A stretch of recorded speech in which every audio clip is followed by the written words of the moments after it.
యోహాను వ్రాసిన రెండవ పత్రిక.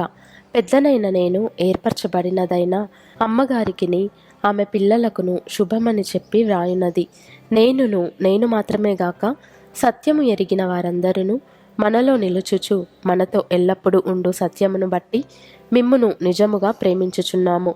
సత్యప్రేమలు మన యందుండగా తండ్రి అయిన దేవుని యొద్ద నుండియు తండ్రి యొక్క కుమారుడగు యేసుక్రీస్తు నొద్ద నుండియు కృపయు కనికరమును సమాధానమును మనకు తోడగును. తండ్రి వలన మనము ఆజ్ఞను పొందిన ప్రకారము నీ పిల్లలలో కొందరు సత్యమును అనుసరించి నడుచుచుండుట కనుగొని బహుగా సంతోషించుచున్నాను. కాగా అమ్మా, క్రొత్త ఆజ్ఞ నీకు వ్రాసినట్టు కాదు గాని మొదట నుండి మనకు కలిగిన ఆజ్ఞనే వ్రాయుచు మనము ఒకరినొకరము ప్రేమింపవలెనని నిన్ను వేడుకొనుచున్నాను. మనం ఆయన ఆజ్ఞల ప్రకారము నడుచుటయే ప్రేమ. మీరు మొదట నుండి వినిన ప్రకారము ప్రేమలో నడుచుకొనవలెను అనునదియే ఆ ఆజ్ఞ. యేసుక్రీస్తు శరీరధారి అయి వచ్చెనని ఒప్పుకొనని వంచకులు అనేకులు లోకములో బయలుదేరి ఉన్నారు. అట్టివాడే వంచకుడును క్రీస్తు విరోధియునై ఉన్నాడు.